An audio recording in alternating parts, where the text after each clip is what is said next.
Quando Castor foi acertado em suas costas, ele era espartano, ele era um guerreiro, ele segurou firme nas rédeas, afinal, ele tinha sua princesa em seus braços. Ele segurou o cavalo o tempo inteiro, sentindo aquela dor lancinante no coração. Ele foi acertado em cheio. Ele sabia que ele ia morrer, mas ele tinha que tirar a princesa dali. As princesas precisavam estar em segurança. Pólux cavalgava ao seu lado e olhou para o irmão preocupado. Quando ele viu que o irmão tinha sido acertado, ele deu um grito. Não, Castor!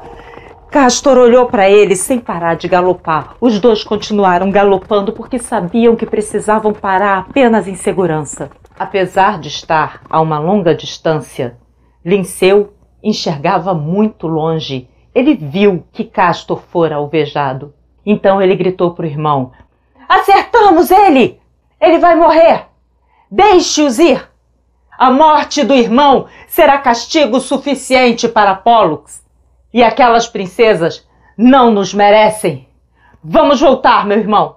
Vamos voltar daqui. Os dois voltaram com os cavalos.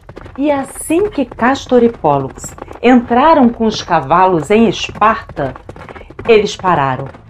Pólux desceu correndo do cavalo e foi direto ver o irmão. Ajudou-o a descer. As duas princesas olhavam para tudo muito assustadas, muito assustadas. Desceram do cavalo. Pólux deitou o irmão na relva. A princesa de Castor colocou sua cabeça em cima do colo. A outra ficou ao lado, torcendo as mãos, nervosíssima. Pólux quebrou a flecha que atravessara o coração de Castor, mas era inútil. Ele foi acertado em cheio. Era muito sangue, muito sangue. Só conseguia repetir: não, meu irmão, não! E Castor, olhando para ele, só conseguiu dizer: meu irmão. E soltou seu último suspiro. As princesas começaram a chorar imediatamente e Pólux deu um berro. Não! Pólux levantou-se, montou em seu cavalo e galopou de volta a toda velocidade para Messênia. Ele não ia parar enquanto ele não vingasse a morte do irmão. Acontece que Idas e Linceu também eram semideuses. Eles eram tão fortes quanto Castor e Pólux. A diferença era que Castor e Pólux eram espartanos. Eles eram muito bem treinados e tinham uma grande resistência. Idas e Linceu, na terra, eram filhos de Afareu, assim como Castor e Pólux, na terra, eram filhos de Tíndaro.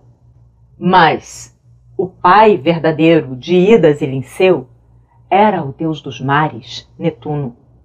E Afareu era um devoto sacerdote de Netuno. Afareu criou os meninos Idas e Linceu com o maior carinho, sentindo muito orgulho de ser o pai na terra de dois semideuses. Logo que se entrava na Messênia, via-se um enorme templo dedicado ao deus dos mares.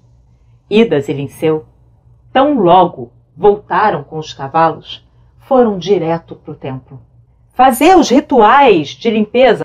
Eles haviam assassinado um homem. Eles sabiam que precisavam se purificar. Então, por isso, eles foram direto para o templo de Netuno. Eles foram direto para o templo e lá eles procuraram os sacerdotes e buscaram se purificar. Fizeram alguns sacrifícios aos deuses, rezaram ali. Ao sair do templo, Idas e Linceu foram rezar diante da lápide, diante das cinzas de Afareu, o pai deles na terra, porque eles estavam sentindo uma confusão de sentimentos muito grande e precisavam se acalmar. Então eles buscaram ali o acolhimento na memória da alma do pai. Quando Pólux vinha galopando a toda velocidade e chegou a Messênia, ele viu os dois rezando na lápide de Afareu. Ele parou o cavalo. Ele não queria ser visto. Ele queria chegar e pegá-los de surpresa. Linceu poderia tê-lo visto. Linceu tinha olhos de lince, ele enxergava muito longe. Acontece que, quando Linceu começou a rezar, ele olhou para baixo da terra e o dom da visão dele fazia com que ele penetrasse a terra e conseguisse enxergar lá nas profundezas o reino de Plutão, o reino dos mortos. E ele estava olhando para o reino dos mortos e buscando seu pai com o olhar quando Pólux vinha chegando por trás.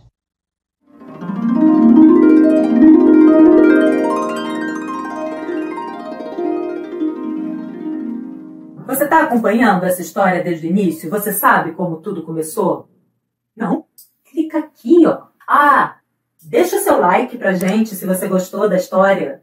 Se inscreve, isso dá uma força enorme pro canal. E não esquece de ativar o sininho, que é para receber as novidades. Beijos astrais.